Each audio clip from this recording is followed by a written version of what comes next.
તો વડોદરા શહેરમાં વધુ એક આ પ્રકારની ઘટના સામે આવી છે, જ્યાં કીર્તિ સ્તંભ પાસેની ઘટના ઈંડાના લારી નજીક મારામારીની ઘટના બની। ઈંડાની લારીવાળાએ એક શખ્સને ઢોરમાર માર્યો। રિક્ષામાં બેઠેલા શખ્સને કપડાં ઉતારીને માર મરાયો। ઈંડાની લારીવાળાએ કાયદાને નેવે મૂકીને હાથ ચાલાકી કરી। ગેરકાયદેસર દબાણો કરનારા તંત્રના પાપે બેફામ બન્યા છે આ લોકો।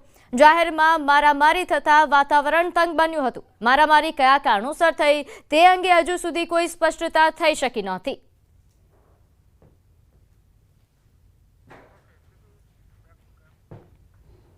તો આ તરફ વડોદરામાં જૂની ગઢીમાં પથ્થરમારા અને તોડફોડનો મામલો કે જ્યાં પોલીસે 50થી વધુ લોકોને ડિટેઇન કર્યા હતા। તમામ આરોપીઓને ચુસ્ત પોલીસ બંદોબસ્ત સાથે કોર્ટમાં રજૂ કરવામાં આવ્યા હતા। ઘટનાના મૂળ સુધી પહોંચવા માટે પોલીસ આરોપીઓના રિમાન્ડની માંગણી કરી હતી। કોર્ટે 3 આરોપીઓના 2 દિવસના રિમાન્ડ મંજૂર કર્યા અને આરોપીને જ્યુડિશિયલ કસ્ટડીમાં મોકલ્યા। અબ્બાસ અલી ઇલિયાસ સૈયદ, મોહમ્મદ જુબેર મેમણ, મોહમ્મદ તૌફીક હુસૈન શેખ 2 દિવસ રિમાન્ડ પર તેમજ હનીફ મેમણ, સમીર કાદરી સહિત અન્ય એક આરોપી વોન્ટેડ છે। તો પોલીસે સોશિયલ મીડિયામાં પોસ્ટ મામલે તેમજ રાઇટિંગ મામલે ગુનો નોંધ્યો છે।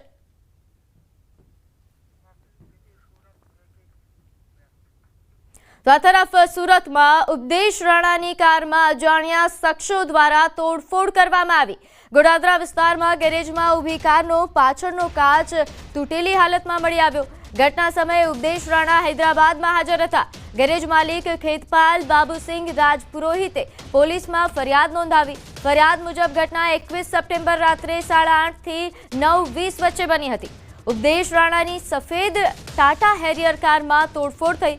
ગેરેજ માલિકે કારનો તૂટેલો કાચનો વિડીયો રાણાને મોકલ્યો। તો ઘટના અંગે જાણ થતાં જ ઉપદેશ રાણાએ પોલીસને માહિતી આપી।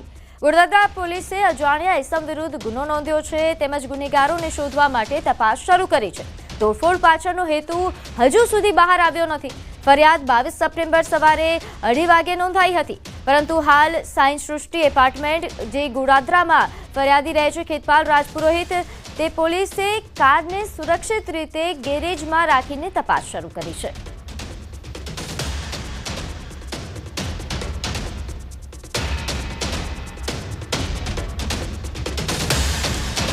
આ મામલે વધુ વિગત સાથે આપણી સાથે સંવાદદાતા કીર્તેશ જોડાઈ ગયા છે। કીર્તેશ, શું છે આ સમગ્ર મામલો, વિગતે જણાવશો? બિલકુલ, સુરતના હિન્દુવાદી નેતા ઉપદેશ રાણાની કારમાં તોડફોડ કરવામાં આવી છે। ગોડાદરા વિસ્તારમાં પોતાના ઘર પાસેના ગેરેજમાં કાર પાર્ક કરી હતી, ત્યારે કોઈ અજાણ્યા વ્યક્તિઓ દ્વારા ગાડીના કાચ તોડી નાખવામાં આવ્યા છે। ઉપદેશ રાણા હાલ હૈદરાબાદ છે। ગેરેજ માલિક દ્વારા આ બાબતે પોલીસ ફરિયાદ કરવામાં આવી છે। જોકે ઉપદેશ રાણાની 2626 નંબરની આ ગાડી છે ટાટા હેરિયર, આ ગાડીમાં જે રીતે તોડફોડ કરવામાં સમગ્ર ઘટનાના સીસીટીવીમાં કેદ થવા પામી છે। હવે સીસીટીવીના આધારે સુરત પોલીસે તપાસ શરૂ કરી છે। ખાસ કરીને ગાડીમાં તોડફોડ પાછળનો હેતુ જાણવા નથી મળ્યો, પણ ઉપદેશ રાણા જે હિન્દુ સંગઠનના નેતા છે તેમને ભૂતકાળમાં અનેક ધમકીઓ મળી ચૂકી છે। તેમને મારી નાખવાની ઘટનાનો પ્રયાસ કરવામાં આવે છે, ત્યારે તેમની ગાડીમાં તોડફોડ પણ કરવામાં આવી છે। આ મામલે પોલીસે ગુનો દાખલ કરી તપાસ શરૂ કરી છે। જી, આભાર માહિતી આપવા બદલ। તો હાલ જે તે સંવાદદાતાએ જણાવ્યું કે આ સમગ્ર મામલે તપાસ શરૂ થઈ છે। તો ભાવનગર શહેરની જીવાદોરી સમાન બોર તળાવ ઓવરફ્લો થયું। બોર તળાવના 7 દરવાજા પરથી પાણી વહેતું થયું છે। બોર તળાવ ઓવરફ્લો થવાની સ્થાનિકો રાહ જોઈ રહ્યા હતા। ઉપરવાસમાં પડેલા ભારે વરસાદના કારણે તળાવ સંપૂર્ણ ભરાયું। હાલ દરવાજા પરથી પાણી વહેતું થયું છે, તો 43 ફૂટની સપાટી પર બોર તળાવ ઓવરફ્લો થાય છે।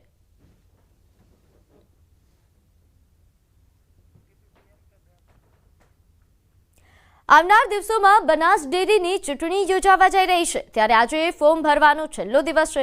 બનાસ ડેરીની ચૂંટણીને લઈને પૂર્વ સાંસદ પરબત પટેલનું મોટું નિવેદન સામે આવ્યું। તેમણે કહ્યું કે ભાજપ જે ઉમેદવારને મેન્ડેટ આપે તે જ ચૂંટણી લડે અને મેન્ડેટની સામે કોઈ ચૂંટણી ન લડે તેવું મારું વ્યક્તિગત માનવું છે।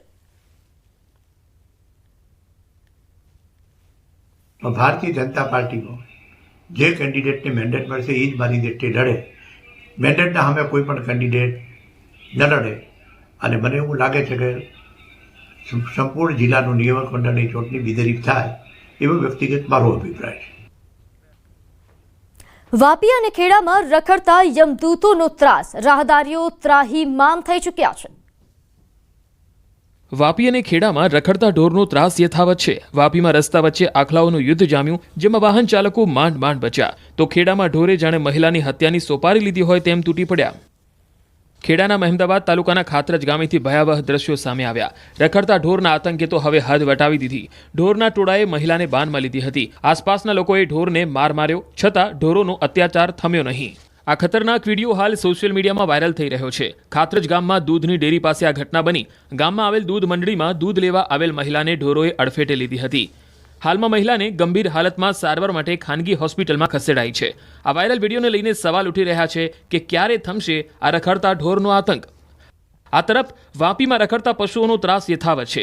ગુંજન વિસ્તારમાં રખડતા પશુઓનું એક ટોળું રસ્તા પર ઉતરી આવ્યું હતું, જેમાંથી બે આખલાઓ સામસામે આવી જતા બંને વચ્ચે જોરદાર યુદ્ધ જામ્યું. જાહેર રસ્તા વચ્ચે વાહનોની અને રાહદારીઓની અવરજવર વચ્ચે આખલાઓ લડતા વાહન ચાલકો અને રાહદારીઓના જીવ અદ્ધર થઈ ગયા. અનેક વાહન ચાલકો અને રાહદારીઓ આ લડતા આખલાઓની અડફેટે આવતા બચ્યા હતા. લોકોએ આખલાઓને છૂટા પાડવા પ્રયાસ કર્યા હતા, તેમ છતાંય 1 કલાકથી વધુ સમય સુધી આખલાઓએ સમગ્ર વિસ્તારને બાનમાં લીધો. આમ રખડતા ઢોરના ત્રાસથી રહીશો ત્રાહિમામ પોકારી ગયા છે. તો મધ્યપ્રદેશમાં ગરબાનો અભ્યાસ કરી રહેલી એક મહિલાનું અપહરણ, યુવકે બંદૂક કાઢતા અફરાતફરી. મધ્યપ્રદેશના મંદસોરમાં ગરબા ક્લાસીસમાંથી એક યુવતીનું અપહરણ થઈ ગયું. કેટલાક પુરુષો અને 2 મહિલા ગરબા ક્લાસીસમાં આવ્યા અને મહિલાને ખેંચીને લઈ ગયા. ત્યાં હાજર એક યુવતીએ તેને બચાવવાનો પ્રયાસ કર્યો, પરંતુ આરોપીએ બંદૂક કાઢતા ક્લાસમાં અફરાતફરી મચી ગઈ. આ સમગ્ર ઘટનાનો વિડીયો સામે આવ્યો છે. આ ઘટના શનિવારે રાત્રે 10 વાગ્યાની આસપાસ બની. ખાનપુરામાં આવેલી ભાવસાર ધર્મશાળામાં મહિલાઓ અને યુવતીઓ ગરબા કરી રહી હતી.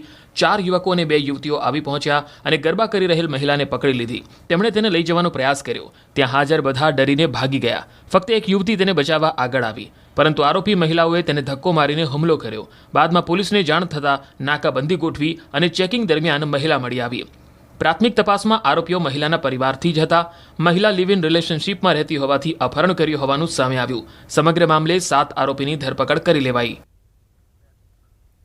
તો ઉત્તર પ્રદેશના લખનૌમાં મોલ બહાર ફાયરિંગ, ધોકાવાળી અને ઝપાઝપી. લખનૌના પ્લાસિયો મોલમાં એક યુવકને બાઉન્સર પર ફાયરિંગ કરવું ભારે પડી ગયું. પહેલા યુવકે ફાયરિંગ કર્યું, ત્યારબાદ મામલો એટલો ઉગ્ર બન્યો કે બાઉન્સરની ટીમે યુવકને ધોકે ધોઈ નાખ્યો. દાવો છે કે પાર્કિંગના ટોકનને લઈને બબાલ થઈ હતી, જે બાદ એક યુવકે પોતાના મિત્રને લાયસન્સવાળી બંદૂકમાંથી ફાયરિંગ કરી દીધું. જોકે ત્યારબાદ જે થયું તે અકલ્પનીય હતું. કેટલાક લોકોએ યુવકને કારમાંથી બહાર કાઢતા પહેલા લાકડીઓથી પ્રહાર કર્યો, કારમાં તોડફોડ કરી. જેવો યુવક બહાર નીકળ્યો કે બાઉન્સર્સ અને ગાર્ડે યુવક પર લાઠીઓનો વરસાદ વરસાવ્યો અને અધમુઓ કરી દીધો. આ સમગ્ર મામલે બંને તરફથી ફરિયાદ લેવાઈ છે અને આરોપીની ધરપકડ થઈ ગઈ હોવાનો દાવો છે. આરોપીઓ પાસેથી એક લાયસન્સ પ્રાપ્ત પિસ્તોલ, 2 મેગઝીન, 2 ખાલી કારતૂસ અને 5 કારતૂસ પણ મળી આવ્યા છે. તો પાટણમાં ખુલ્લી ગટરમાં પડી જતા મહિલાના મોતના દાવા અંગે મામલે મોટો ખુલાસો. પરિવાર પૈસાની